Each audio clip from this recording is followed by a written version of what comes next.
नमस्कार दोस्तों, स्वागत है आपका स्टडी फॉर सिविल सर्विसेज में। वीडियो को पूरा देखिए। कोई भी आपका फीडबैक है, कोई सजेशन है, तुरंत वीडियो में कमेंट करके जरूर बताइए। अच्छा लगे तो वीडियो लाइक जरूर कर लीजिए और ऐसे वीडियो लगातार फ्री में पाने के लिए चैनल को तुरंत सब्सक्राइब कर लीजिए और बेल आइकन को जरूर टैप कर लीजिए ताकि आगे भी सारे वीडियो आपको मिलते रहे। यूट्यूब में फॉलो करते हैं तो प्लीज ये वाला फ्री टेलीग्राम चैनल जरूर ज्वाइन कर लीजिएगा। सारे नोटिफिकेशन, सारे अपडेट यहीं पे आते हैं, ध्यान रखिएगा। स्टडी फॉर सिविल सर्विसेज का कोई भी पेड ग्रुप अगर आपको ज्वाइन करना है तो सिर्फ 856480560660897523864455 यही नंबर है हमारे, सिर्फ जहां पे कॉल या व्हाट्सएप कर सकते हैं। इंस्टाग्राम पे हमारा पेज जरूर फॉलो कर लीजिएगा, स्टडी फॉर सिविल .सर्विसेज है। ट्विटर पे हमको जरूर फॉलो कर लीजिएगा, @स्टडी फॉर सिविल्स है। नमस्कार, आदाब, सत श्री अकाल। स्टडी फॉर सिविल सर्विसेज के यूट्यूब चैनल में आप सबका मैं स्वागत करती हूं और आज के अपने इस वीडियो में हम यूपीपीएससी बीईओ प्री 2022 के लिए मॉड्यूल 17 को देखने वाले हैं, जो कि आपका हिंदी मीडियम में होगा। यदि अभी तक पुराने हमारे मॉड्यूल्स आपने नहीं देखे, जो पिछले मॉड्यूल्स थे, तो उनको जाके देख लीजिए। दोनों मीडियम्स में आपको मिल जाएंगे। हमारा फ्री टेलीग्राम ग्रुप ज्वाइन कर सकते हैं। अभी तक हमारा यूट्यूब चैनल सब्सक्राइब नहीं किया है तो उसे सब्सक्राइब कर लीजिए, ताकि इस प्रकार की कोई भी वीडियो अगर पड़ती है तो आपको उसका सही टाइम पे नोटिफिकेशन प्राप्त हो सके। इसी मॉड्यूल पर आधारित आप देखेंगे टॉप 25 क्वेश्चंस आपको पेड क्विज में कराए जा रहे हैं डेली। उनको फॉलो करते रहिए और लगातार पेड क्विज को सभी क्वेश्चंस को, important pictures, voice lectures, important updates, latest trend हो गया, पैटर्न, उन सबको फॉलो करते रहिए और क्विज को अच्छे से फॉलो करें। ये तो सिलेक्शन जो है आसानी से हो जाएगा और अभ्यास बना रहेगा। तो जैसा कि हम पहले मॉड्यूल्स में करते थे कि अपने 2-3 सब्जेक्ट्स को पिक करके और उसमें हम जो है अलग अलग सेगमेंट्स को कंप्लीट करते हैं। आज हम इसमें सबसे पहले अपना एग्रीकल्चर देखेंगे। देखिए, यहाँ पर विश्व के स्थानांतरणशील जो कृषि हैं वो कौन कौन सी, जैसे रे कृषि है, वो किस क्षेत्र में आपको देखने को मिलती है कृषि? वियतनाम और लाओस में। ठीक है, यह विश्व स्तर की बात कर रहे हैं। मसोले जो कृषि है आपकी, वो कांगो यानी कि जायरे नदी के क्षेत्र में मध्य अफ्रीका में आपको देखने को मिलती है। वहीं आप देखते हैं जैसे आपका रोका हो गया, ये जो कृषि है रोका, उसका जो क्षेत्र है वो ब्राज़ील में आपको ये कृषि का पैटर्न देखने को मिलेगा। चीना श्रीलंका में देखने को मिलेगा। ठीक है, इसके बाद मिल्पा जो है वो मैक्सिको और मध्य अमेरिकी देश में आपको देखने को ये कृषि का जो कृषि है वो देखने को मिलेगी। तुंगया म्यांमार और वर्मा में। वहीं टेवी देखेंगे मालागासी में। और फैंग जो है वो भूमध्य रेखीय अफ्रीकी देशों में आपको बेसिकली ये कृषि का एक पैटर्न देखने को मिलेगा। और इचालिन आपका ग्वाडे लूप में देखने को मिलेगा। ठीक है, आप चाहें तो इसे नेट पर यहाँ पर सर्च कर सकते हैं मैप में कि कहाँ कहाँ पर क्या क्या लोकेशन इसकी दी जा रही है इन ये एरियाज़ की। ठीक है, अब भारत के विभिन्न भागों में स्थानांतरित कृषि के नाम दिए गए हैं। ठीक है, देखिए जैसे स्थानांतरित या स्थानांतरण कृषि की जो बात कर रही थी मैं, तो यहाँ पर इसको समझ लीजिए। देखिए क्या है कि स्थानांतरित कृषि या स्थानांतरणीय कृषि, इसको शिफ्टिंग कल्टीवेशन हम कहते हैं। ये कृषि का एक प्रकार होता है जिसमें कोई भूमि का टुकड़ा कुछ समय तक फसल लेने के लिए चुना जाता है और जो है उपजाऊपन कम होने के बाद उसका जो है त्याग कर दिया जाता है, परित्याग कर दूसरे टुकड़े को ऐसे ही कृषि के लिए चुन लिया जाता है। तो आपका ये क्या कहलाता है? स्थानांतरित कृषि कहलाता है। ठीक है, क्लियर हो गया है? आइए अब यहाँ पर भारत के संदर्भ में यहाँ पर क्षेत्र दिए गए हैं कौन कौन सी स्थानांतरित कृषि है। वो आपका एक झूम कृषि जो पैटर्न है स्थानांतरित का, वो आपका किस एरिया में देखने को मिलता है? उत्तर पूर्वी भाग या नॉर्थ ईस्ट एरिया की बात करें। दीपा जो एक कृषि है आपकी, वो बस्तर जिला छत्तीसगढ़ में। वालरे या फिर वॉल्ट्रे जो है वो दक्षिण पूर्व राजस्थान में। कुमारी आपका केरल में पश्चिमी तट के पर्वतीय क्षेत्र में देखने को मिलता है। और खिल जो है वो हिमालय बेल्ट में। ठीक है, बीवर और डहियार जो है वो बुंदेलखंड संभाग मध्य प्रदेश में। पोडू या पेंडा वो आंध्र प्रदेश में। इसका कुरवा जो है वो कृषि का जो स्थानांतरित कृषि का जो पैटर्न है वो आपका झारखंड में देखने को मिलता है। क्लियर है? विश्व के कृषि के विभिन्न प्रकार हैं। जैसे विश्व में कौन कौन सी कृषि की जाती है उनका हम यहाँ पर देख लेते हैं। जैसे उनके नाम हैं और ये ना आपको रट लेना है, मतलब ये वेरी वेरी वेरी इंपॉर्टेंट है। आप अगर यूपी के किसी पेपर को देने जा रहे हैं तो समझ लीजिए ये उनका फेवरेट पोर्शन है कृषि में। अगर मैं बात करूँ तो ये बहुत बार मैच द फॉलोइंग में बहुत बार पूछा गया है, तो ऑनेस्टली इसे देखते जाइएगा। जैसे विटीकल्चर अगर आप देखेंगे तो विटीकल्चर जो एक प्रकार है कृषि का, उसे कहते हैं, वो किससे संबंधित है, वो किस चीज़ का उत्पादन करते हैं? विटीकल्चर में अंगूर की खेती का जो है उत्पादन होता है, अंगूर की खेती होती है। विटीकल्चर को क्या कहते हैं? अंगूर की खेती कहते हैं। तो क्या है आपका विटीकल्चर? ये अंगूरों के उत्पादन और उनके अध्ययन से संबंधित विज्ञान की एक शाखा है। पीसीकल्चर यानी कि पिसीकल्चर की अगर मैं बात करूं तो ये किससे संबंधित है? मछली पालन से संबंधित है आपका पिसीकल्चर। ठीक है, पिसीकल्चर किससे संबंधित है? आपका मछली से। तो इन्हें कुछ ट्रिक बनाते रहिए, आप उस ट्रिक से याद करते रहिए ताकि एंड ऑफ द डे आपके एग्जाम में ऐसी चीज़ें आती है तो आप याद रखें। तो पिसीकल्चर आपका मछली पालन से संबंधित। सेरीकल्चर ये रेशम कीट उत्पादन से संबंधित आपका सेरीकल्चर, ठीक है, ये किससे, रेशम कीट से संबंधित है। और आप देखेंगे कि इसमें सेरीकल्चर जो है, कहते हैं कि कच्चे रेशम के उत्पादन के लिए रेशम कीट का पालन इसमें किया जाता है ना। हॉर्टिकल्चर की अगर मैं बात करूं तो आपका पुष्प और फल देने वाले पौधों का अध्ययन किया जाता है इसमें, ठीक है। ओलिवी कल्चर अगर मैं बात करूं, ओलिवी कल्चर जो है आपका किससे संबंधित है, जैतून की कृषि से संबंधित है आपका। देखिए ऑयल, ओलिवी की बात कर रहा है, ऑयल से संबंधित है ना, तो ये आपका किससे, जैतून के तेल से। तो ऑयल, ओलिवी कल्चर, इस तरह से कुछ लिंक करके पढ़ने की कोशिश करना है हमें। तो ये आपका जैतून के तेल से संबंधित है, जैतून की कृषि से, ठीक है। आर्बोरिकल्चर देखेंगे कि विशेष प्रकार के वृक्षों और झाड़ियों की कृषि इसमें की जाती है आर्बोरिकल्चर में, ठीक है। अब देखिए एपीकल्चर, ये मधुमक्खी का पालन करने के लिए ये कृषि का एक प्रचलन है, जिसको हम एपीकल्चर कहते हैं। फ्लोरिकल्चर की अगर मैं बात करूं तो फ्लोरिकल्चर जो है आपका, ये सजावट के लिए काम आने वाले जो पुष्पों का अध्ययन है उसमें इसमें क्या रहता है, फूलों की कृषि इसमें। सिल्वीकल्चर की अगर मैं बात करूं तो सिल्वीकल्चर आपका क्या है, आइए देख लेते हैं। सिल्वीकल्चर आपका है, सिल्वीकल्चर जो आपका वनों के संरक्षण संवर्धन से ये संबंधित है। और वेजिकल्चर की अगर मैं बात करूं तो देखिए ये दक्षिण पूर्वी एशिया में मानव द्वारा की गई प्रारंभिक आदिम कृषि से संबंधित है वेजिकल्चर। नेवरीकल्चर आपका आदिम व्यवस्था की कृषि, जिसमें वनों से फल फूल कंद मूल संग्रह इत्यादि किया जाता है। ओलेरी कल्चर की बात करूँ तो जैतून का उत्पादन संरक्षण का व्यापार है ओलेरी कल्चर, ठीक है। उसके बाद आप देखेंगे कि इसमें मेरीकल्चर की जो बात की जा रही है, तो आपका मेरीकल्चर मानव उपभोग के लिए समुद्री जीवों, जंतु और वनस्पति का संवर्धन करना है इसमें, ठीक है। हॉर्सिकल्चर की अगर बात की जाए तो आपका जो हॉर्सिकल्चर है वो बेसिकली क्या है, एक हॉर्टिकल्चर होता है ना, फूलों और फलों सब्जी मसालों की खेती के लिए, ये आपका क्या है, हॉर्सिकल्चर है। तो डिफरेंस समझते चलिएगा, नहीं तो फिर कंफ्यूजन क्रिएट होगा और एग्जाम में गलत हो सकता है। तो आपका जो हॉर्सिकल्चर है वो बेसिकली घोड़ों और खच्चरों के पालन के लिए है। और वर्मी कल्चर केचुआ पालन के लिए। मोर्सिकल्चर शहतूत की कृषि। एरोपोनिक पौधों को हवा में उगाना, देखिए है ना, एरोपोनिक जो है वो पौधों को हवा में उगाने से संबंधित है। और पोमोलॉजी के फलों का अध्ययन से संबंधित है। क्लियर हो गया है। अब यहाँ पर कुछ क्रांतियाँ उनसे संबंधित फसल क्षेत्र दिए गए हैं आपको, जैसे रजत क्रांति क्या थी, ठीक है, ये अंडा उत्पादन से संबंधित थी, ठीक है। ये क्रांतियाँ हैं किससे संबंधित थी, आइए देखिए। पहले ये समझिए कि क्रांति, ये जो जैसे क्या हुआ कि भारत, जैसा कि हमें पता है, विश्व का सबसे प्राचीन कृषि आधारित देश है और यहाँ सिंधु सभ्यता के समय से ही कृषि की जा रही है और विश्व की लगभग सभी फसलें हमारे देश में उगाई जाती हैं। और इसके बावजूद भी साल 1960 के दशक तक हम कृषि फसलों में आत्मनिर्भर नहीं बन पाए थे। हमें देश की ज़रूरतों के लिए बाहर से अनायात करना पड़ता था। और साल 1960 के बाद से भारत में कृषि से संबंधित अनेक क्रांतियाँ हुई, जिन्होंने देश को कृषि फसलों को आत्मनिर्भर बना दिया। और आज के इस लेख में हम, आज का जो ये यहाँ पर जो हम चीज़ें देख रहे हैं इस पैटर्न में, इस लेख में हम यही चीज़ें समझेंगे कि यही सब चीज़ें समझेंगे कि भारत की जो कृषि क्रांतियाँ हैं वो कौन कौन सी हैं, ठीक है। इनको यहाँ पढ़ने से पहले एक चीज़ समझिए, कृषि क्रांति क्या होती है। कृषि का अपने प्रारंभिक मूल रूप से उठकर आधुनिक रूप को प्राप्त करना ही कृषि क्रांति, रेवोल्यूशन है, ठीक है, एग्रीकल्चर। कृषि क्रांति में कृषि संबंधी नवीन खोजों, आविष्कारों, अनुसंधानों, ठीक है, प्रौद्योगिकी आदि को प्राथमिकता दी जाती है और इसमें फसल उत्पादन में अभूतपूर्व वृद्धि देखी जाती है। और हरित क्रांति, श्वेत क्रांति, नीली क्रांति, इसके कई उदाहरण हैं, ठीक है। अब यहाँ पर जो प्रमुख क्रांतियाँ हैं वो कुछ इस प्रकार से, जैसे रजत क्रांति आपका जो है, कह रहे हैं कि अंडा उत्पादन से संबंधित आपकी रजत क्रांति, ठीक है। जो रजत क्रांति है वो अंडा उत्पादन से संबंधित है और ये अंडे और मुर्गी पालन में बढ़ोतरी के लिए इस क्रांति की शुरुआत की गई थी। भूरी क्रांति, ये कृषि उर्वरकों के और रसायनों में आत्मनिर्भरता के लिए भूरी क्रांति की शुरुआत की गई थी, ठीक है। गैर परंपरागत ऊर्जा और उर्वरक उत्पादों की बात कर रहे हैं यहाँ पर, कृषि उर्वरकों की बात की जा रही है। इसके बाद नीली क्रांति, काफ़ी फेमस है, आप सबने सुना होगा इसको। बेसिकली नीली क्रांति जो आपकी थी वो इसकी शुरुआत अगर हम देखें तो 1985 से 90 के मध्य में हुई थी। और नीली क्रांति का संबंध आप मछली पालन और समुद्री उत्पादों में वृद्धि से देखते हैं। तो भारत में नीली क्रांति के जनक के रूप में अरुण कृष्णन हीरालाल चौधरी को जाना जाता है। और नीली क्रांति को बढ़ावा देने के लिए सरकार ने फिश फार्मर्स डेवलपमेंट एजेंसी की स्थापना की है।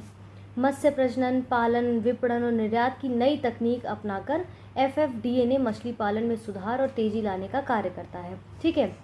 मछली पालन का जो आप देखेंगे, भारत में मछली का सर्वाधिक उत्पादन जो है कर्नाटक राज्य में किया जाता है और केंद्रीय मछली अनुसंधान केंद्र की स्थापना आपकी मुंबई में हुई थी। तो यहाँ पर ये मोटी मोटी चीज़ मैंने आपको बता दी है। तो बेसिकली नीली क्रांति आपकी मत्स्य उत्पादन से संबंधित है। अब आपकी देखिए लाल क्रांति किससे संबंधित है, आपकी जो लाल क्रांति है वो किससे संबंधित है। ऐसे हर अलग अलग क्रांति ना, ये टमाटर और मांस के उत्पादन में वृद्धि के लिए लाल क्रांति की शुरुआत की गई। भारत में लाल क्रांति के जनक विशाल तिवारी को माना जाता है। गोल क्रांति, देखिए अब ये गोल क्रांति क्या है भाई, नाम से तो बड़ा अलग है ये। इसमें आलू के उत्पादन में आत्मनिर्भरता की बात की गई है, ठीक है। और देश में केंद्रीय आलू अनुसंधान संस्थान कहाँ पर है, शिमला द्वारा इस क्षेत्र में शानदार कार्य किया जा रहा है। तभी देखिए कुफरी, कई सारे आलू की जो नई नई किस्मों को उगाया जाता है, कुफरी उनके आगे लिखा था, आपको जब पिछले मॉड्यूल्स में पढ़ाया था, क्योंकि हिमाचल प्रदेश के कुफरी जो है जगह पे उनको बेसिकली उन नई किस्मों को उगाया गया, इसलिए उनके नाम के आगे कुफरी शब्द जोड़ा गया था। भारत में सबसे ज़्यादा उत्पादित होने वाली सब्जी आलू है और उत्तर प्रदेश आलू के उत्पादन में अग्रणी है, ठीक है। वैश्विक स्तर पर भारत में आलू का जो उत्पादन है वो दूसरे स्थान पर, पहले नंबर पर चीन माना जाता है। यदि आपको कोई लेटेस्ट और डाटा पता हो तो ज़रूर अपडेट करिएगा। यहाँ देखिए हरित क्रांति, जो सदाबहार हरित क्रांति, जिसे द्वितीय हरित क्रांति भी कहते हैं। हरित क्रांति जो है वो गेहूं और चावल उत्पादन के संबंध में आप देखेंगे, ठीक है। कृषि उत्पादन में दोगुना और टिकाऊ कृषि के लिए इसको लाया गया था। और भारत में हरित क्रांति के जनक MS स्वामीनाथन थे। और MS स्वामीनाथन केरल के एक कृषि वैज्ञानिक थे। उन्होंने उत्तराखंड के पतंग नगर, ठीक है, कृषि विश्वविद्यालय से हरित क्रांति की शुरुआत की थी। और विश्व स्तर पर हरित क्रांति की शुरुआत साल 1960 में मैक्सिको में हुई थी, ठीक है। इसके बाद सुनहरी यानी कि स्वर्ण क्रांति आपकी क्या है, ठीक है। स्वर्ण क्रांति आपकी सुनहरी क्रांति, जिसको हम सुनहरी क्रांति भी कहते हैं, वो क्या है कि राष्ट्रीय बागवानी मिशन जो 2005-06 के तहत भारत में फल उत्पादन में वृद्धि के लिए ये क्रांति प्रारंभ की गई थी, फल उत्पादन के लिए। इंद्रधनुषी क्रांति ये साल 2018 में हरित, पीली और नीली जो है आप देखेंगे कि लाल, भूरी, गुलाबी, अन्य सभी प्रकार की क्रांतियों को मिलाकर इस क्रांति को शुरू किया गया था। इसीलिए इसका नाम क्या था, रेनबो था, इंद्रधनुष रेवोल्यूशन था, ठीक है, रेनबो रेवोल्यूशन एक तरीके से। अमृत क्रांति की अगर मैं बात करूं तो आपका जो है अमृत क्रांति क्या है, बेसिकली अमृत क्रांति किससे संबंधित है, वो है आपका नदियों को जोड़ने की, अमृत जोड़ने की योजना है। कृष्ण क्रांति की अगर बात की जाए तो आपकी कृष्ण क्रांति जो है वो आपका बेसिकली यहाँ पर खनिज तेल के क्षेत्र में आत्मनिर्भरता के संबंधित है। गुलाबी क्रांति आपकी जो है वो आपकी झींगा मछली के उत्पादन से संबंधित है। पीली क्रांति की अगर मैं बात करूं तो आपकी पीली, जैसे बाकी नीली क्रांति, लाल क्रांति, वैसे पीली क्रांति भी। भारत में पीली क्रांति के जनक सैम पित्रोदा हैं। और तिलहन फसलों में सरसों, तिल, सूरजमुखी, अरंडी, अलसी, मूंगफली, सोयाबीन आदि इसमें शामिल किए जाते हैं। और भारत में इन्हें सदाबहार फसलों के नाम से भी जाना जाता है। श्वेत क्रांति, व्हाइट रेवोल्यूशन आपका क्या है, श्वेत क्रांति के बारे में देखिए, थोड़ा और देख लेते हैं डिटेल में। जैसे भारत में श्वेत क्रांति का जो प्रादुर्भाव है साल 1970 में डॉक्टर वर्गीस कुरियन के द्वारा किया गया था। और श्वेत क्रांति को ऑपरेशन फ्लड भी कहा जाता है, ध्यान रखिएगा।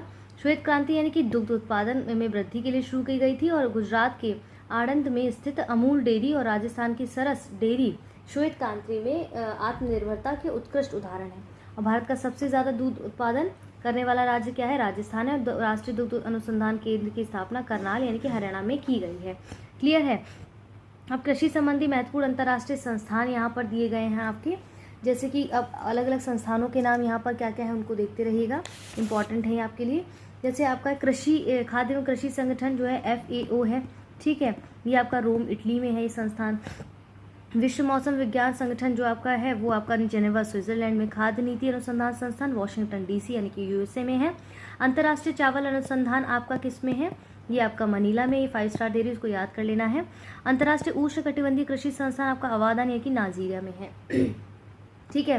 प्रमुख खाद्यान्न फसलों के मूल स्थान, मिट्टी और आवश्यक भौगोलिक दशाएं दी गई हैं।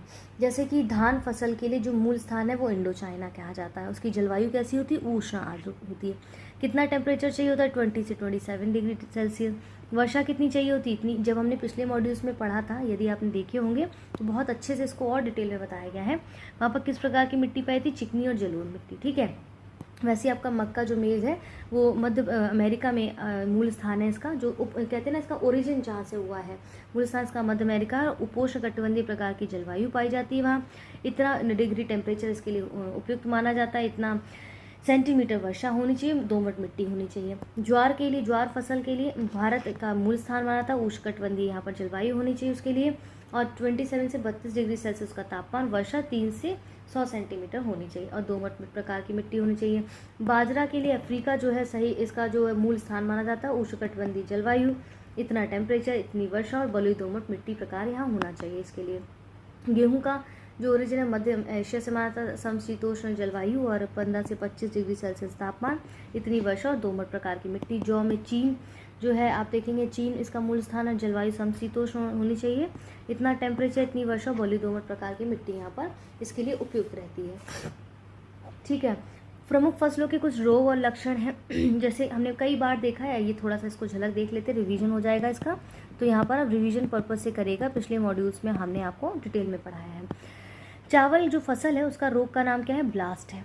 लक्षण क्या क्या होते हैं? पत्तियों पर भूरे रंग की नाव की तरह चकत्ते दिखाई पड़ते हैं, चकत्ते। ठीक है। गेहूं का रोग क्या है? रतुआ। पत्तियों पर पीले, भूरे और काले रंग के धब्बे दिखाई पड़ते हैं।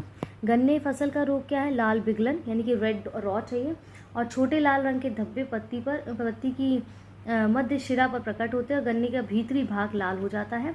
चना जो फसल है उसका रोग क्या है? उकटा है, तो पत्तियां पीली पड़कर सूख जाती हैं और जड़ें काली पड़कर गल जाती हैं। अरहर जो फसल है वो तना विगलन यानी कि स्टेम रॉट है इसका रोग, और मिट्टी की सतह के पास तने पर भूरे या गहरे भूरे धब्बे उभर आते हैं और तना कट जाता है और पौधे नष्ट हो जाते हैं। तो इस तरह के कुछ लक्षण उनके रोग और फसलें हैं। क्लियर है। प्रमुख कृषि बोर्ड और उनके मुख्यालय जो हैं, प्रमुख कृषि बोर्ड और उनके मुख्यालय कहाँ कहाँ पर है? जैसे कि आपका कॉफ़ी बोर्ड कहाँ पर है? बेंगलुरु कर्नाटक में है। ठीक है। रबड़ बोर्ड आपका कहाँ पर है? ये कोट्टायम में केरल में है।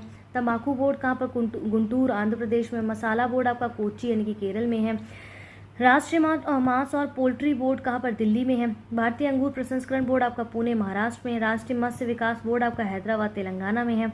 राष्ट्रीय जूट बोर्ड आपका कोलकाता पश्चिम बंगाल। राष्ट्रीय मांस और कुक्कुट प्रसंस्करण बोर्ड आपका नई दिल्ली यानी कि दिल्ली में है इसका मुख्यालय। ठीक है, ये बोर्ड और उनके मुख्यालय दिए गए हैं, आपने देख लिया इसको। अब देखिए, गायों से देसी दूध देने वाली नस्लें, जो देसी दूध गाय जो देसी हैं उनसे दूध देने वाली जो नस्लें गाय की हैं उनको हम देखेंगे क्या विशेषता है। जैसे गिर एक नस्ल है गाय की। ठीक है। अब इसकी विशेषता क्या है कि इस नस्ल को भदावरी, देसन, गुजराती, काठियावाड़ी, सोरती, सुरती भी कहा जाता है और गुजरात में दक्षिण काठियावाड़ के गिर के जंगलों में जनती है और महाराष्ट्र और साथ ही लगे राजस्थान में भी पाई जाती है। तो ये विशेषता है। ठीक है। लाल सिंधी जो आपकी एक नस्ल है, कहते हैं कि लाल कराची और सिंध और माही भी कहा जाता है और अविभाजित भारत के कराची और हैदराबाद यानी कि पाकिस्तान क्षेत्र में पैदा हुई, हमारे देश में भी कुछ संगठित खेतों में पाली जाती है। कुछ संगठित खेतों में भी ये पाली जाती है। साहीवाल जो एक नस्ल है वो गोमरी क्षेत्र में उत्पन्न की जाती है। इस नस्ल को लोला, लैम्बीवॉर, मोंटगोमरी, मुल्तानी, तेली के रूप में जाना जाता है। हल्लीकर जो है वो पूर्व रियासत विजयनगर में उत्पन्न हुई है और जो वर्तमान में कर्नाटक राज्य का हिस्सा है। अमृत महल की बात की जाए तो कर्नाटक के हासन, चिकमंगलूर और चित्रदुर्ग जिले में उत्पन्न हुई है। किल्लारी जो है महाराष्ट्र के शोलापुर और सीतापुर जिले से उत्पन्न हुई है ये। ठीक है।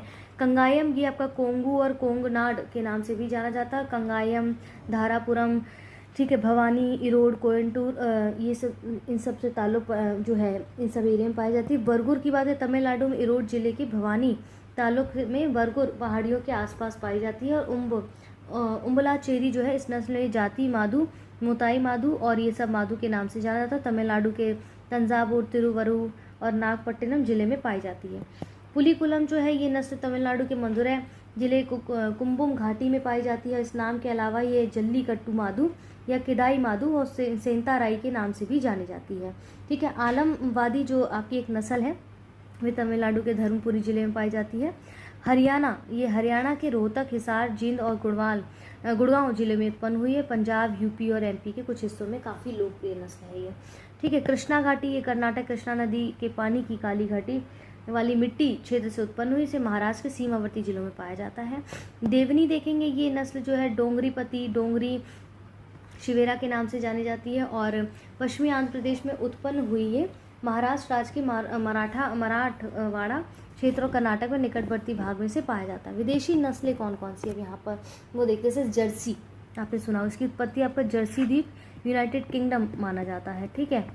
इसके बाद देखेंगे होल्स्टीन क्या है, नीदरलैंड के उत्तरी भाग से उत्पन्न हुई है, विशेष रूप से फ्राइसलैंड प्रांत में है। फ्राइजियन जो है वो पूरे विश्व में गाय की सभी नस्लों में सबसे सर्वाधिक दूध उत्पादन क्षमता इस गाय में है और औसत दूध जो है उत्पादन किलोग्राम प्रति लैक्टेशन है। ठीक है, इसके बाद ब्राउन स्विस की बात करें, स्विट्जरलैंड का पहाड़ी क्षेत्र ब्राउन स्विस नस्ल का उत्पत्ति स्थल है। ग्रेट डेन जो है इसका उत्पत्ति स्थल डेनमार्क है। आयर शायर जो है उत्पत्ति स्थल इसका स्कॉटलैंड है। आयर्स में इसे सबसे सुंदर दुधारू डेयरी नस्ल माना जाता है। गवर्नर से जो है इसका उत्पत्ति स्थल फ्रांस का एक छोटा सा द्वीप गवर्नर से है। ठीक है, ये विदेशी नस्लों की बात की है मैंने। यहाँ तक हमने क्या पढ़ा, एग्रीकल्चर के काफ़ी हिस्से को कवर किया, इसका बहुत डिटेलिंग में, जैसे ये पार्ट हो गया। ठीक है, ये पार्ट हमने मॉड्यूल जो पुराने थे उसमें हमने कवर किया पिछले मॉड्यूल्स में, तो आपने नहीं देखा तो डिटेल में उन्हें कृषि में पढ़ सकते हैं वहाँ पर। आइए आज के अपने अगले सेगमेंट पे पढ़ें। इससे पहले मैं आपको बता दूं, हमारा जो पेड ग्रुप के लिए कॉल्स वगैरह व्हाट्सअप कर सकते हैं इन नंबर्स पर। आप स्पेसिफिकली यहाँ पर ज्ञान सर का नंबर दिया गया, आप उन्हें यहाँ पर कॉन्टैक्ट कर सकते हैं। एग्ज़ाम फॉर्म से संबंधित, एग्ज़ाम से संबंधित या फिर अपने मॉड्यूल से संबंधित कोई भी इन्फॉर्मेशन चाहिए, कोई एडमिशन चाहिए तो आप इस पर डायरेक्ट कॉल या मैसेज कर सकते हैं। ठीक है, आइए आगे बढ़े। अब हम देखिए, अब यहाँ पर क्या है, नेक्स्ट हमारा भारतीय कला और संस्कृति की बात कर रहे हैं। ठीक है, भारतीय कला और संस्कृति, तो यानी कि आर्ट एंड कल्चर के आज हम इस के थोड़े से हिस्से को जो है कवर करने वाले हैं। पहले भी हमने कवर किया, अब थोड़ा और इसमें आगे बढ़ रहे हैं तो थोड़ी चीज़ें और इसमें पढ़ेंगे, राइट। आइए चलिए देखते हैं कि भारत में मार्शल आर्ट की जो ये बात कर रहे हैं, वो मार्शल आर्ट जैसे कलारी पट्टू हो गया, ये किस राज्य में किया जाने वाला है। तो आप देख सकते हैं इसे भारत में सबसे पुराने मार्शल आर्ट में से एक है और इसका अभ्यास दक्षिण भारत के अधिकांश भागों में होता है और इसकी उत्पत्ति लगभग 3वीं शताब्दी ईसा पूर्व केरल के राज्य में हुई थी। ठीक है, बेसिकली आपका जो मार्शल आर्ट है ना, वो कहते हैं कि विविध संस्कृतियों और विषम प्रजातियों वाली जो भारत भूमि है, जो कि प्राचीन काल से अपने मार्शल आर्ट की विविधता के लिए बहुत प्रसिद्ध है और पूर्व में युद्ध के लिए उपयोग होने वाली इस कला रूपों को आज हम सामान्य रूप से शारीरिक स्वास्थ्य लाभ के लिए और धार्मिक संस्कार के रूप में या आत्मरक्षा के एक साधन के रूप में प्रयुक्त करते हैं। मार्शल आर्ट का जो शाब्दिक अर्थ है वो बेसिकली युद्ध छोड़ने से संबद्ध कला है। देश में अनगिनत मार्शल आर्ट घनिष्ठ रूप से नृत्य, योग और प्रदर्शन कला से संबंधित है और भारत में मार्शल आर्ट के लोकप्रिय और प्रचलित प्रकारों में से कुछ जो हैं जिन पे हम यहाँ पर बात करने वाले हैं। जैसे कलारी पट्टू की बात की, ये केरल 4वीं शताब्दी में केरल राज्य में हुई थी और कलरी एक मलयालम शब्द है जिसका अर्थ होता है विशिष्ट प्रकार का विद्यालय प्रशिक्षण कक्ष जहाँ मार्शल आर्ट्स का अभ्यास किया जा सकता है। ठीक है, और कहते हैं कि ऐसा किंवदंतियाँ हैं कि ऋषि परशुराम जिन्होंने मंदिर का निर्माण किया और मार्शल आर्ट्स आरंभ किया, उन्होंने ही कलारी पयट्टू का आरंभ भी किया था। ठीक है, इसके बाद आपका है सिलंबम जो है आपका एक प्रकार का लाठी चलाने वाली कला है जो कि तमिलनाडु का एक आधुनिक और वैज्ञानिक मार्शल आर्ट है। तमिलनाडु में शासन करने वाले राजाओं ने अपने शासनकाल में इसे प्रोत्साहन दिया था, जिनमें पांड्य, चोल और चेरा वंश के राजा भी इसमें शामिल हुए थे। ठीक है, थांग ता और सरित सरक जो है आपका वो कहाँ पर होता है, ये बेसिकली मणिपुर के मेइती लोगों द्वारा सृजित थांगटा एक सशस्त्र मार्शल आर्ट है जिसका उल्लेख सबसे पहले घातक संग्रह रूप में होता है और दूसरी तरफ सरित सरक एक निशस्त्र मार्शल आर्ट है जिसमें हाथापाई के रूप में युद्ध किया जाता है। थांगटा का इतिहास 17वीं शताब्दी में मिलता है जब मणिपुर राजाओं के द्वारा अंग्रेजों से लड़ने के लिए इसका सफलतापूर्वक उपयोग किया जाता था। ठीक है, और थांग का अर्थ होता है तलवार, यानी कि जबकि टा का अर्थ होता है भाला। तो इस प्रकार तलवार और भाला इस थांगटा के दो मुख्य तत्व हैं। दो घटक थांगटा और सरित सरक एक साथ हुयन लांगलोन कहलाता है। ठीक है, ये एक टर्म है, इसको समझने की जरूरत नहीं फिलहाल। चेवी गदगा जो आपका है ये मणिपुर के सबसे प्राचीन मार्शल आर्ट में से एक है। चेवी गदगा के अंतर्गत एक तलवार और एक ढाल का उपयोग करके युद्ध किया जाता है। ठीक है, अब देखिए इसमें जो है कि इसके बाद देखिए परिखंडा जो है वो बिहार में किया जाने वाला मार्शल आर्ट है राजपूतों द्वारा और इसमें तलवार और ढाल का उपयोग करके लड़ाई की जाती है और बिहार के कई भागों में अभी भी प्रचलित इस कला के विभिन्न चरणों और तकनीकों का उपयोग व्यापक रूप से छऊ नृत्य में भी किया जाता है। वास्तव में ये मार्शल आर्ट छऊ नृत्य का ही आधार है। ठीक है, थोड़ा ये क्या हिमाचल प्रदेश राज्य में उत्पन्न होने वाला थोड़ा मार्शल आर्ट खेल और संस्कृति का एक मिश्रण है। इसे प्रतिवर्ष वैसाखी के दौरान खेला जाता है। प्रधान जो है देवी देवता देवी माशु दुर्गा का आशीर्वाद प्राप्त करने के लिए अनगिनत सामुदायिक प्रार्थनाएं की जाती हैं। और गटका आप देखेंगे, जो गटका आपका मार्शल आर्ट है वो क्या है, कि ये गटका जो है, गतका भी है, इसको कहते हैं, एक हथियार आधारित मार्शल आर्ट है और जिसका प्रदर्शन पंजाब के सिखों द्वारा किया जाता है। आपने देखा होगा गतका का अर्थ क्या है? एक ऐसा व्यक्ति जिसकी स्वाधीनता का संबंध अनुग्रह से होता है। यानी कि कुछ लोग ये भी कहते हैं कि गतका शब्द एक संस्कृत शब्द गदा से लिया गया है। इसका अर्थ होता है सोटा, यानी कि गतका में हथियारों का कौशल पूर्वक उपयोग देखने को मिलता है और इसमें सम्मिलित है छड़ी, कृपण, तलवार और कटार। ठीक है। अब जैसे मर्दानी खेल की जो बात की जा रही है, ये मुख्यतः पारंपरिक महाराष्ट्रीय आपका सशस्त्र मार्शल आर्ट है जिसका प्रचलन व्यापक रूप से कोल्हापुर जिले में है और मर्दानी खेल मुख्यतः हथियारों के कौशल पर केंद्रित है, जिसमें विशेष रूप से तलवारों, द्रुत चालों, जो कि इसके उत्पत्ति स्थल पर्वतीय क्षेत्रों के अनुकूल है, जो कि प्रदर्शित किया जाता है, जो शारीरिक मुद्राओं के उपयोग पर केंद्रित होता है और जो इसके उत्पत्ति स्थल पहाड़ी श्रृंखलाओं के लिए अनुकूल है। ठीक है। अब लाठी जैसे देखेंगे, देश का प्राचीन सशस्त्र मार्शल आर्ट है। लाठी मार्शल आर्ट में उपयोग होने वाले विश्व के सबसे पुराने हथियारों में से एक है। लाठी का अर्थ होता है छड़ी, जो सामान्य रूप से 6 से 8 फीट लंबी होती है, कभी कभी धातु की नोक से युक्त होती है और पंजाब और बंगाल में प्रचलित ये लाठी अभी भी देश के गाँव में खेले जाने वाले लोकप्रिय खेलों में से एक मानी जाती है।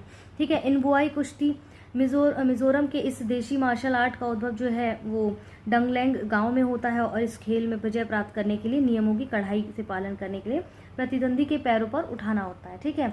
पाइक अखाड़ा देखेंगे, ओडिशा में ये खेला जाने वाला आपका एक क्या कहते हैं मार्शल आर्ट है और बंदेश आपका भारत का ही बेसिकली आपका एक आर्ट है। ठीक है, मार्शल आर्ट। इसके बाद हम देखते हैं यहाँ पर कह रहे हैं कि वर्माअती जो है वो तमिलनाडु का है और इंसु नावर जो है मिजोरम का आपका मार्शल आर्ट है। ठीक है, ये सब चीज़ें हमने देख ली हैं और जो ये इसकी बात कर रहे थे ना, चलिए ये यहाँ पर हो गया है, मार्शल आर्ट्स पढ़ लिए हमने, किन किन राज्यों से संबंधित है। यहाँ पर मानवता की अमूर्त सांस्कृतिक विरासत की प्रतिनिधि सूची दी गई है यहाँ पर, जिसमें आप देखेंगे 13 अमूर्त विरासतें हैं, जैसे कि कुडियट्टम है, तो संस्कृत नाट्य कला से संबंधित 2008 में से सम्मिलित किया गया। ये केरल के चकयारू द्वारा किया जाने वाला नृत्य और नाटकों का समावेश है, जिसमें वे पुरुष की भूमिका निभाते हैं। ठीक है, ये अमूर्त सांस्कृतिक विरासत की प्रतिनिधि सूची है जिनमें जिन को शामिल किया गया है। रामलीला को 2008 में, ठीक है, यूपी के लोकप्रिय लोक अभिनय कला हमने पहले पढ़ा था। वेद पाठ ये 2008 में सम्मिलित किया गया, इसमें वेदों की वाचिक परंपरा में वेद मंत्रों के पाठ अनेक प्रकार से किए जाते हैं। रम्मन 2009 में सम्मिलित है, ये धार्मिक उत्सव और गढ़वाल क्षेत्र के पारंपरिक रीतिगत नाट्य कला है। मुडियट्टू देखेंगे 2010 में सम्मिलित है ये, और कालबेलिया जो है 2010 में सम्मिलित, राजस्थान राज्य में कालबेलिया नाम से ही जनजाति द्वारा प्रदर्शित किए जाने वाले इस नृत्य का संचालन सर्प में खेला जाता है। छऊ जो है 2010 में, यह एक जनजातीय युद्ध कला नृत्य है जिसे प्रमुख रूप से ओडिशा, झारखंड, पश्चिम बंगाल में प्रदर्शित किया जाता है और किसी उत्पत्ति विकास के स्थान पर आधार पर इस नृत्य की 3 उप शैलियाँ पुरुलिया छऊ, सरायकेला छऊ और मयूरभंज छऊ उड़ीसा में जो है ये सम्मिलित है। ठीक है, लद्दाख का बौद्ध पाठ जो 2012 में सम्मिलित किया गया और पवित्र बौद्ध ग्रंथों का पाठ से संबंधित है हिमालय लद्दाख क्षेत्र में। और लद्दाख में बौद्ध धर्म मुख्य रूप से 2 उप संप्रदायों महायान, वज्रयान से संबंधित है। आपको इसके बारे में कुछ पता है तो कमेंट बॉक्स में आप बताइएगा, वैसे मैं आपको पढ़ा चुकी हूँ। इसके बाद संकीर्तन 2013 में सम्मिलित किया गया, ये मणिपुर के रीतिगत गायन, ढोल वादन और नृत्य से संबंधित कला है। ठीक है, पंजाब में जड़ियाला गुरु के ठटेरों द्वारा पारंपरिक पीतल और तांबे के बर्तन बनाने के शिल्प को 2014 में सम्मिलित किया गया था। ठीक है, नवरोज को 2016 में, योग को 2016 में एक व्यक्ति की आत्मानुभूति के निर्माण में सहायता के लिए मुद्राओं, ध्यान नियंत्रित श्वास, शब्द, जाप इत्यादि को इसमें सम्मिलित किया जाता है। कुंभ मेला को 2017 में, यदि आपको कुछ और चीज़ भी पता है तो आप बता सकते हैं कमेंट बॉक्स में। ये पवित्र नदी में स्नान करने के लिए बड़े पैमाने पर हिंदू तीर्थ स्थल है और ये 4 स्थानों पर आयोजित किया जाता है, प्रयागराज, हरिद्वार, नासिक और उज्जैन। ठीक है, प्रयागराज और हरिद्वार में कुंभ मेला हर साल 6 साल बाद भी आयोजित किया जाता है, जिसे अर्ध कुंभ कहते हैं। प्रयागराज में कुंभ, हरिद्वार में कुंभ के 3 साल बाद और नासिक और उज्जैन में कुंभ के 3 साल पहले मनाया जाता है। ठीक है, भारत में लोक चित्रकारी की अगर बात की जाए तो अब दूसरा सेगमेंट ये कि इसमें मधुबनी चित्रकला आपने कई बार सुना होगा, काफ़ी फेमस है। ये बिहार राज्य से संबंधित चित्रकला है। परंपरागत रूप से मधुबनी शहर जो बिहार के आसपास ग्रामीण महिलाओं के द्वारा की जाने वाली चित्रकारी को हम मिथिला चित्रकला भी कहते हैं। ठीक है, ये बिहार की अनूठी कला है, टिकुली कला, और महिलाओं के द्वारा उनकी बहुओं के बीच लगाई जाने वाली बिंदी के लिए उपयोग होने वाले एक स्थानिक शब्द है टिकुली। ठीक है, पट्ट चित्रकला उड़ीसा में ही फेमस है, काफ़ी उड़ीसा की चित्रकला है ये। पटुआ कला आप देखेंगे बंगाल की, पैटकार चित्रकारी झारखंड की, कलमकारी चित्रकला आंध्र प्रदेश की, और वर्ली चित्रकला आपकी महाराष्ट्र से संबंधित है, और थांका चित्रकला आपकी वर्तमान में थांका चित्रकला भारत राज्य में सिक्किम, हिमाचल प्रदेश, लद्दाख और अरुणाचल प्रदेश से संबंधित है। मंजूषा चित्रकारी आपकी बिहार राज्य से संबंधित है, और कला का यह रूप बिहार के भागलपुर क्षेत्र से संबंधित है। इसे अंगिका कला भी कहते हैं, और इसमें सर्प का रूपांकन सदैव विद्यमान रहता है। ठीक है, इसके बाद देखेंगे यहाँ पर फड़ चित्रकला राजस्थान से संबंधित है। चेरियाल लपेटन जो चित्रकला है वो तेलंगाना से संबंधित है, और ये देशज चित्रकलाएं हैं। ये नक्काशी कला का एक प्रकार है। पिथोरा चित्रकलाएं की बात की गुजरात और मध्य प्रदेश से संबंधित है। ये चित्रकलाएं गुजरात और मध्य प्रदेश के कुछ आदिवासी समुदाय द्वारा बनाई जाती है, और इनका प्रयोजन धार्मिक और आध्यात्मिक बताया जाता है। ठीक है, सौरा चित्रकला ये उड़ीसा राज्य से संबंधित है। ये सौरा जनजाति द्वारा बनाई जाती है, वर्ली चित्रकला के समान होती है, और वस्तुतः भित्ति चित्रकला और रीतिपरक है। ठीक है, इन सबको ना ध्यान रखिएगा, क्योंकि ये डायरेक्ट स्टेटमेंट पूछ सकते हैं। किसी एक चित्रकला के अलग अलग स्टेटमेंट किसी और चित्रकला के लेके पूछे जा सकते हैं कि किस चित्रकला से ये जो स्टेटमेंट से संबंधित है, विशेषताएं किससे संबंधित है। ठीक है, देखिए अन्य टाई और डाई कपड़ा जो चित्रकारी कपड़ा छपाई के अन्य प्रकार दिए गए हैं यहाँ पर, उसको देखिए जैसे क्या क्या है यहाँ पर। जैसे आपका है ये हमने देखा। इसके बाद यहाँ पर क्या कहने का प्रयास किया जा रहा है, देखिए जैसे पागदू बंधु टाई और डाई जो है वो आंध्र प्रदेश में मुख्य रूप से उत्पादित किया जाता है इसको। ठीक है, ये सब चित्रकारी कपड़ा छपाई के अन्य प्रकार के नाम है। ठीक है, इसे एक इंडोनेशियन नाम इकत के नाम से जाना जाता है। क्लियर है। तेलिया रुमाल की बात की जाए तो देखिए आंध्र प्रदेश से संबंधित है, इसका उत्पादन वहाँ होता है। शाब्दिक अर्थ क्या होता है, तैलीय रुमाल, जहाँ कपड़े को तैलीय बनाने के लिए एलेजरीन रंगों का प्रयोग किया जाता है। अजरक छपाई की बात की जाए तो गुजरात से संबंधित है, और ये ब्लॉक प्रिंटेड टेक्सटाइल है जो कि इंडिगो और मैडर सहित प्राकृतिक रंगों का उपयोग करते हुए रजिस्टर डाई का प्रयोग किया जाता है। मातानी पछेड़ी ये गुजरात से संबंधित है, इसका शाब्दिक अर्थ है देवी के पीछे। थिगमा जो कि लद्दाख से संबंधित है, ये जो छपाई या फिर कपड़े पर चित्रकारी है, उन्हीं कपड़ों को रंगने के लिए प्राकृतिक सामग्री का प्रयोग किया जाता है। और जैसे ही स्याही रंग के लिए सूत और भूरे रंग के लिए सेब के छिलके और प्याज के छिलकों का उपयोग किया जाता है। ठीक है, जदू पटुआ पेंटिंग देखेंगे, झारखंड से संबंधित है। और पटुआ का अर्थ है कटावदार डिजाइन स्क्रॉल, जिस पर पेंटिंग्स को जदू समुदाय द्वारा चित्रित किया गया है। ठीक है, पिछुई पेंटिंग्स जो कि राजस्थान से संबंधित है। पोर्ट्रेट पेंटिंग मुख्य रूप से कपड़े और कागज पर भगवान कृष्ण के ऊपर आधारित है। दाबू छपाई चित्तौड़गढ़ राजस्थान से संबंधित है ये, और एक प्राचीन mud resist hand block printing तकनीक, और ये बहुत ही अनोखी है। मुथांगी जो कि तमिलनाडु से संबंधित है, एक पोशाक मुख्य रूप से मूर्तियों में बनाई जाती है। सुंगडी तमिलनाडु जो कि आप टाई और डाई की तकनीक है ये। और ढाला पत्थर आपका उड़ीसा से संबंधित है, उड़ीसा के रंगानी समुदाय पर आधारित है ये। ठीक है, उसके द्वारा आप की जाती है। और कौनी शॉल जो है इसको जीआई टैग मिला हुआ है, यहाँ पर जीआई लिखा हुआ है ना, ये जम्मू और कश्मीर से संबंधित है। यहाँ जंगली तिब्बती और लद्दाख पर्वत की बकरियों के पेट के बाहरी भाग के एकत्र नाजुक पश्मीना ऊन से बना है। ठीक है, कोटपाड़ हैंडलूम फैब्रिक, इसको भी जीआई टैग मिला है, ये उड़ीसा से संबंधित है। और ये बत्तख, हाथ के पंखे, फूल, पालकी, मछली, जानवर आदि के ज्यामिति पैटर्न से लिए गए हैं। तांगलिया शाल ये भी जीआई से संबंधित है, जीआई टैग मिला है इसको, ये गुजरात से संबंधित है। हाथ के बने हुए बिंदीदार वस्त्र है ये। ठीक है, अब देखिए यहाँ पर हमने आर्ट एंड कल्चर और एग्रीकल्चर को हमने देखा है। इसके बाद अब हम यहाँ पर यूपी के यहाँ पर जो जीके है स्पेसिफिक उसको हम यहाँ पर कवर करने वाले हैं। ठीक है, यूपी के जीको को हम यहाँ पर कवर करेंगे। जैसे कि यहाँ पर क्या क्या चीज़ें दी गई इसको आइए समझ लेते हैं। देखिए यहाँ पर जैसे यूपी के जो निर्यात केंद्र हैं उनके बारे में यहाँ दिया गया कहाँ कहाँ पर हैं, और निर्यात की जाने वाली वस्तुएं कौन कौन सी हैं। ये हमने लास्ट मॉड्यूल जो आपका मैं कहूँ कि अगर मॉड्यूल जो लास्ट वाला मैंने आपको पढ़ाया है इंग्लिश मीडियम में, उसमें मैंने इसको अच्छे से कवर किया है। ठीक है, कोई बात नहीं, मैं यहाँ पर भी प्रॉपरली कवर करूँगी। जैसे यहाँ पर दे रहे हैं कि जैसे नोएडा निर्यात प्रसंस्करण क्षेत्र जो है NEPZ जिसको बोलते हैं हम, उसमें क्या क्या कौन कौन सी वस्तुएं वहाँ पर निर्यात की जाने वाली वस्तुएं मिलती है वहाँ पर, जैसे रत्न, आभूषण, परिधान। ठीक है, NPC किससे संबंधित है, कंप्यूटर, हार्डवेयर, सॉफ्टवेयर, चमड़ा, ये सारी चीज़ें वहाँ पर आपको बेसिकली देखने को मिलती है, वहाँ से मिलती है ये सब चीज़ें। ठीक है, ग्रेटर नोएडा, गौतम बुद्ध नगर, इलेक्ट्रॉनिक्स, कंप्यूटर, हार्डवेयर, सॉफ्टवेयर, तो कोई इलेक्ट्रॉनिक आइटम है, ऑटोमोबाइल्स हैं, रासायनिक वस्तु इत्यादि वहाँ पर देखने को मिलती हैं।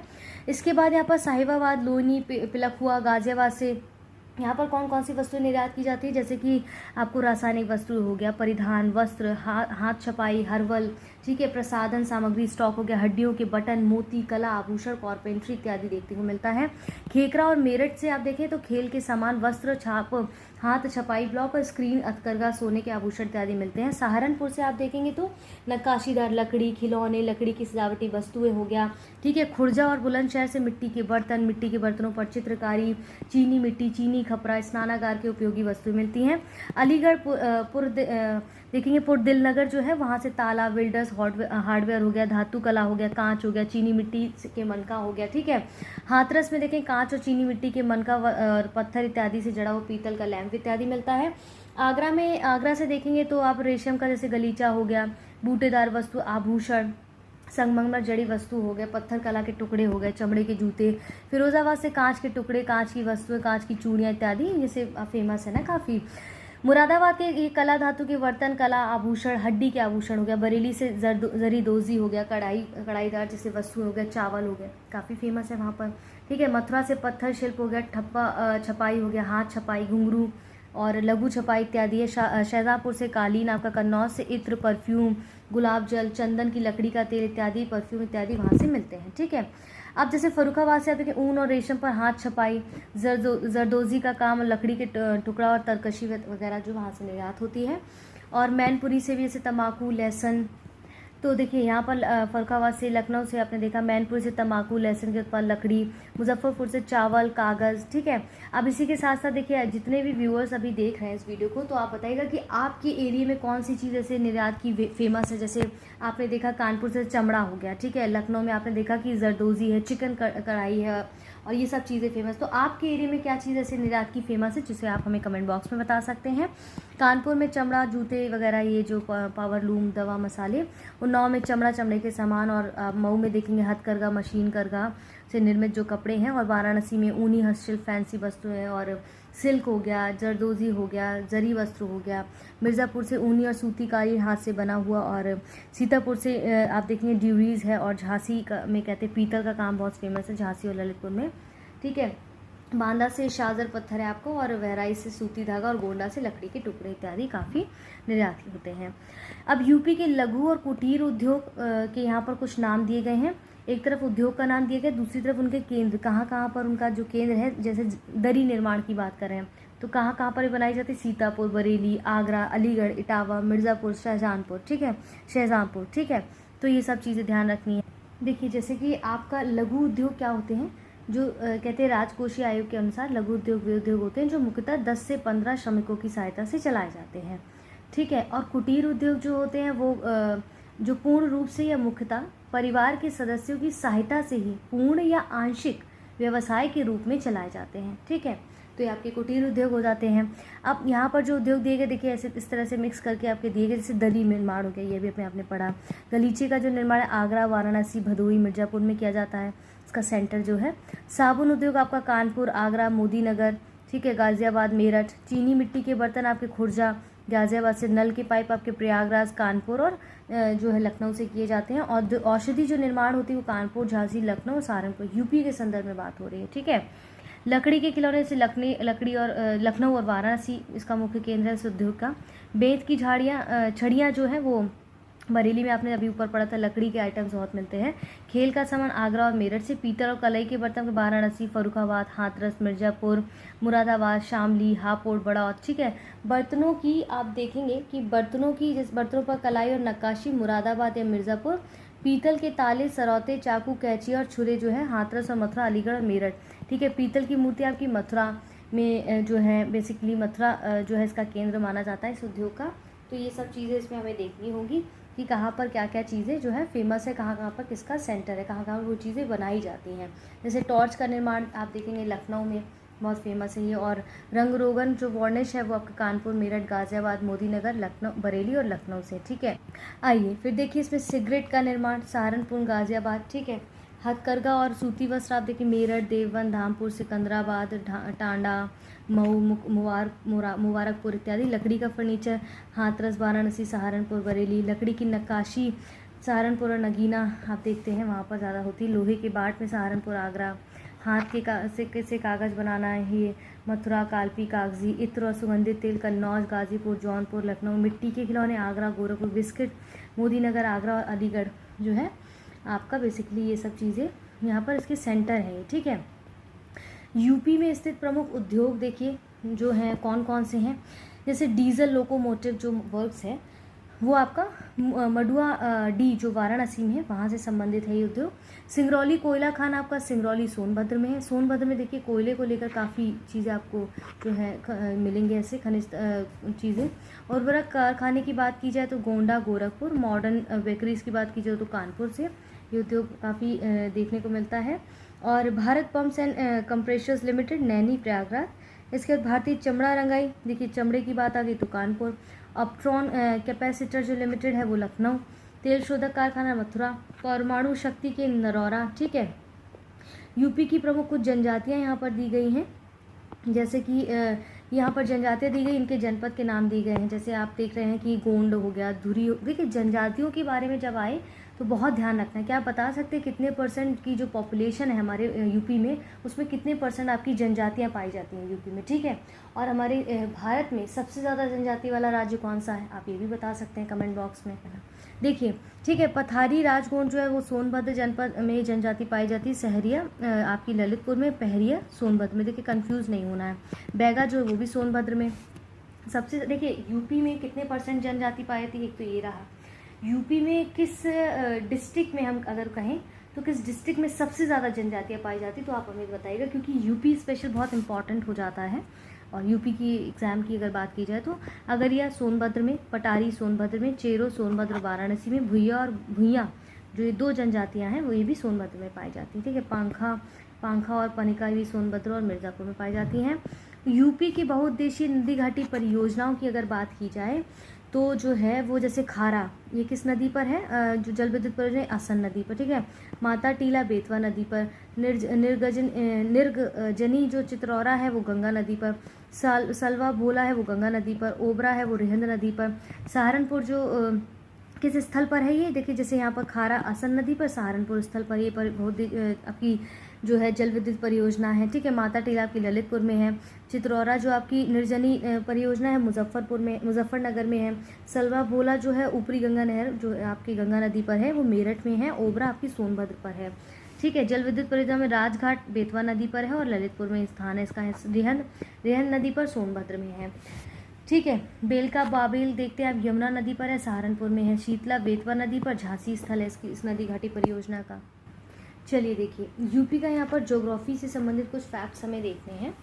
चलिए इसमें कहते हैं कि जो यूपी क्या है, भारत का उत्तरी सीमांत राज्य है। आप मैप खोलिएगा यूपी का, और ये एग्ज़ाम दे रहे हैं तो पहली ड्यूटी है कि अपने मैप को अपने सामने रखिए यूपी के, ताकि कोई भी चीज़ इस तरह से ज्योग्राफी के संबंधित आती है तो आपको चीज़ें लोकेट होनी चाहिए, ठीक है। इसमें 23.5 डिग्री जो है 23 डिग्री 52 सेकेंड जो है उत्तरी अक्षांश से, इतना आपका उत्तरी अक्षांश है। उसके बाद इतना आपका पूर्वी देशांतर से मिनट, यहाँ पर जो है 23 डिग्री 52 मिनट जो है उत्तरी अक्षांश से, 30 डिग्री 25 मिनट उत्तरी अक्षांश, और 77 डिग्री 30 मिनट पूर्वी देशांतर से, इतना आपका पूर्वी देशांतर के मध्य स्थित है। और अक्षांश से विस्तार इसका इतना है। और यूपी जो है उत्तर में शिवालिक श्रेणी से घिरा हुआ है, ठीक है। ज्योग्राफी अगर आपने मेरे पिछले मॉड्यूल्स पढ़े बहुत अच्छे से मैंने बताया है ये सब चीज़ें। और जबकि पश्चिम और दक्षिण में यमुना, आप देखेंगे दक्षिण में यमुना और विंध्याचल श्रेणियाँ हैं। पूर्व में गंडक नदी स्थित है और दक्षिण सीमांत में बुंदेलखंड का पठारी प्रदेश मौजूद है जिसका दक्षिण की तरफ विस्तार होता है, ठीक है। गोंडवाना लैंड भूभाग का हिस्सा है। गोंडवाना लैंड मैंने आपको बहुत बार बताया हुआ है अपने मॉड्यूल्स में कि किस तरह से गोंडवाना लैंड और अंगारा लैंड का विभाजन होकर हमारी पृथ्वी का धीरे धीरे निर्माण हुआ है, तो उसमें गोंडवाना लैंड का हिस्सा है आपका यूपी है। और गंगा के मैदानी क्षेत्र की संरचना आप देखेंगे कि प्लीस्टोसीन काल से आरंभ हुई थी।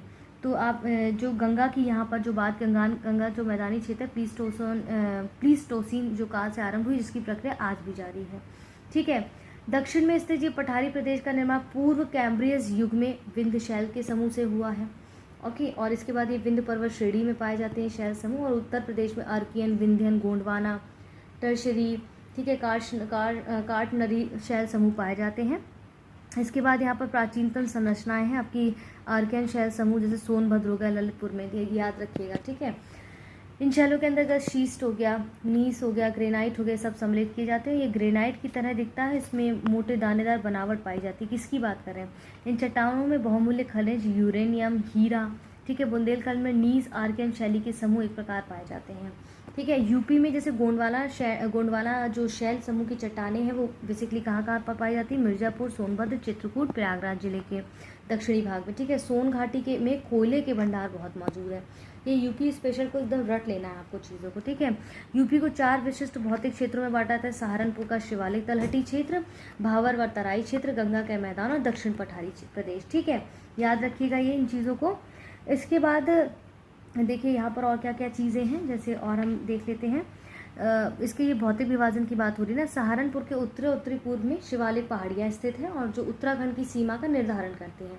अमसोट, वहनसिया, शाकंबरी, सहनसरा, मोहंड उत्तर प्रदेश के शिवालिक की प्रमुख चोटियाँ हैं, ठीक है। अब भावर और तराई क्षेत्र का जो विस्तार है, इसमें भावर और तराई क्षेत्र, जो भावर क्षेत्र है, इस क्षेत्र का विस्तार आपको पश्चिम में सहारनपुर से पूर्व में कुशीनगर तक है और इस क्षेत्र की लंबाई पूर्व से पश्चिम की ओर घटती है। मुख्यतः पत्थर पाए जाते हैं यहाँ पर, ठीक है। भावर क्षेत्र में नदियाँ लुप्त हो जाती हैं जो तराई क्षेत्र में फिर से प्रकट हो जाती हैं।